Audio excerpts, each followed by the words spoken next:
Hi guys, welcome back to my channel and thank you so much for tuning in. Now, as you can tell by the title of this video, I will be doing a refill on the Young Nails Fiber Gel extensions. I'm not sure what you guys have heard, but I keep hearing where people are saying that you cannot refill on Gel-X. And I would really like to know why. Like, what is the reason? Why can't we refill on gel extensions? So if there is anybody out there who knows something that I don't know, and you can enlighten me as to the reasoning behind that rule as to why we're not refilling on gel extensions, then please comment below and let me know. So here I am, breaking the rules, I guess, conducting a refill on these fiber gel extensions. So I am pretty much just following the rules as to how you would refill a regular gel extension, meaning extending with hard gel on tips or a nail form, or even an acrylic refill. So I am basically just focusing on making the existing enhancement flush with the natural nail, and once I have achieved that, then I am going to move on to refilling the nail. So I started out with my medium carbide bit, and I used that to remove the top coat and the design. And then once that's done, I downgrade to my medium diamond cuticle bit. No, sorry, this is my medium diamond crosscut bit from Young Nails. And I think I mentioned previously that it is very gentle on the nails, and I thought that that bit was perfect for that process because I am able to achieve more precision with the blend, and I would limit the damage that is being done to the natural nail.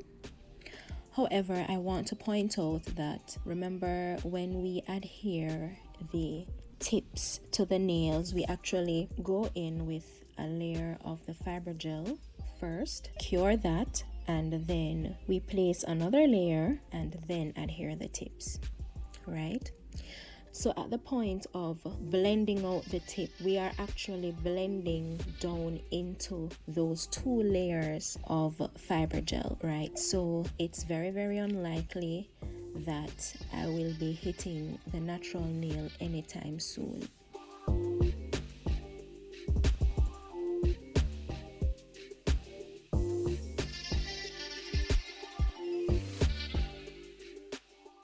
So after I go in with the crosscut bit, I go in one last time, but this time with the sanding band, and I really just like the feel and finish of the sanding band. It really smooths out the nail and makes everything flush and nice.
So after I've achieved that perfect blend between the new growth and the enhancement, I'm going to proceed to change the shape of her nails. So we're going with a stiletto, which has more of a pointed tip, right? And to achieve this look, I start at the tips first and then move up to the side walls. I find that if I do it any other way, I tend to take off way more than I actually intended to. So start at the tips, shape the tips first, and then work your way up to the side wall. All right.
So once the nail prep and blending is complete, I go in with my 2 coats of protein bond, just like a regular service. And then I'm going to put down a layer of fiber gel.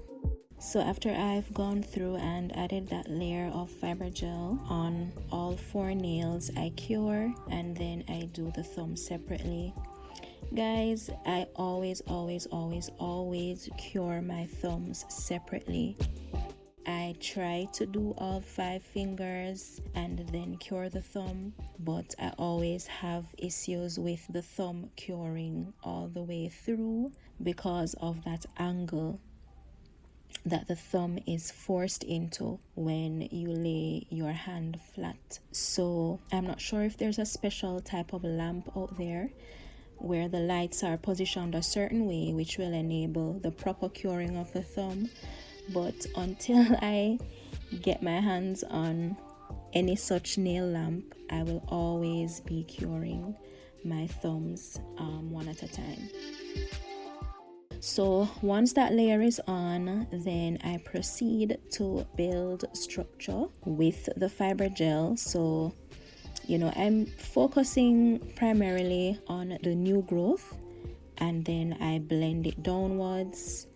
And when I do that, I just look at the side profile to see if there is any indentation, and then if there is, I will just add the required product and fill it in accordingly. Now, the fiber gel is on the runny side. It is not as thick as the concealer pink, so I definitely cannot get away with laying the gel on all 4 nails before curing. So I am actually curing one finger at a time, but I assure you that no time is being wasted, because as soon as I'm finished with one finger, then I do another finger on the other hand. It's just that I'm not showing you guys that process because I'm just focusing on one hand. I really wouldn't want you guys to be here watching a video that's 1 hour long. And I must say that I really and truly can't wait until I have improved with my time so that I can actually, reduce the factor by which I have to speed up my videos to ensure that you're not here sitting all day, watching the process. But I think I need to give you guys an update as to how long my sets are taking me, how long my refills are taking me, because if you're a beginner out there, I want you guys to know that you are not alone. Trust me, it does take a long time when you're just starting out.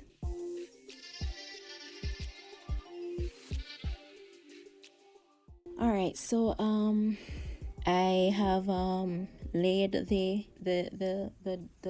fiber gel. I've laid the fiber gel down, and now I am using my sanding band just to smooth everything out. I really want to point out something that's very important as well, guys. Whenever you're using gel, please ensure that you cleanse the nails thoroughly. And sometimes wiping the nails just once isn't good enough, because if there is any residue of gel that's left back on the nail, it is going to clog your drill bits. And I'm not sure if you noticed, but in the middle of me filing, by the time I got to the middle finger, I had to change the sanding band because the gel, there was still, some residue of gel on the nail, and it started to clog the sanding band. And then by the time I got to the middle finger, the product just wasn't coming off at all. It's wasting time, it's wasting energy. So I just wiped the nails again and then switched out to another sanding band, and I proceeded.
So after I've smoothed out the surface and refined the shape of the nails, I'm going in with my medium carbide bit, and I think I'm probably using a speed of about 7,000 RPMs, between 5 and 7,000 RPMs, just to go around the cuticles and to seal that area and to make sure that it's flush.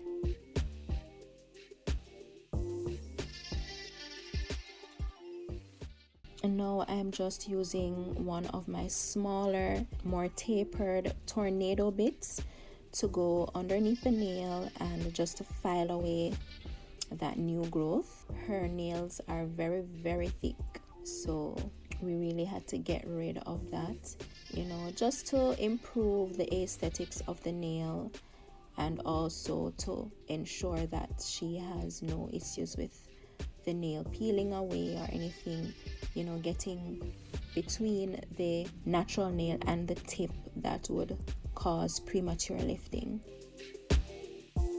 So as you could see by the picture of the thumbnail, these nails are Halloween inspired, and she said to me that she wanted her nails to look like they were dipped in blood.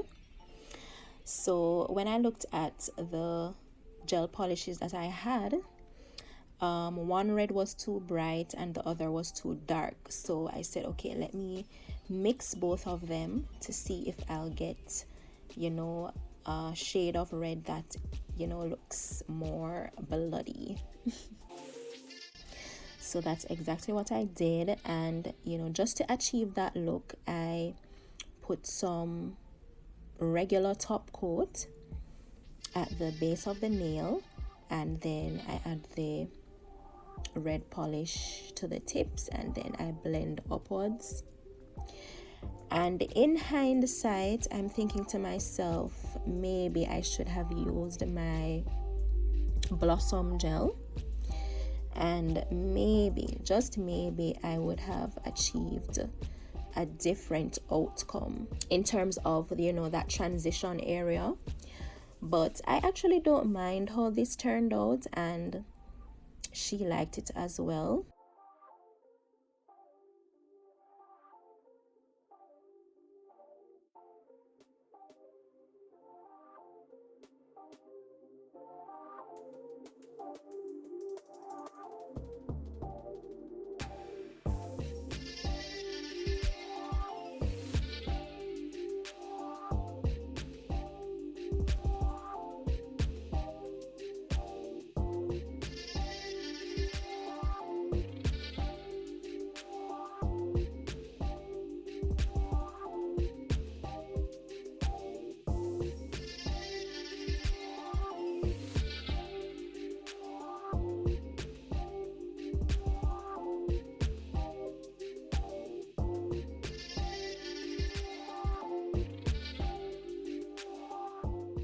So now to the fun part. So as usual, I like to keep things very simple. So I can't remember the name of this famous Halloween character. I have never been the one to stay on top of these things, but I guess now that my life has taken such a dramatic change, I have to keep up with the things that you guys like. So I can't remember his name. I don't remember if his name is Jack. You can tell me if I'm right or if I'm wrong. But I'm drawing his face, and then I'm going to just draw a spider web on the other nail. So I started out with a striper brush that was on the shorter side, and it was giving me some issues. The line wasn't coming out straight and crisp, so I switched to a longer brush, and that did the trick. So guys, sometimes the things that you're doing wrong has nothing to do with your ability, but sometimes it's the tools that you're working with. And I know it can be so frustrating at times when you feel as though you're doing everything right and the nails are just not turning out the way that you expect them to turn out. But what I can say is just keep practicing and do your research, check to see what's happening. If there's a particular nail tech that is achieving the results that you want to achieve, you can take a look at their work and look at what it is that they are doing, and take note as well of the products that they are using, because sometimes, guys, sometimes it's really and truly the products and the tools that you're using. All right, so just adding some top coat, and then we are going to look at the end results.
So here's the final look, guys. I really liked them. I think they looked really cute, and as you can see, guys, I was able to do a refill on the fiber gel extensions, and they look fine. They look okay. They don't feel compromised in any way, shape, or form. So I will definitely let you guys know how the nails progress. So until next time, take care.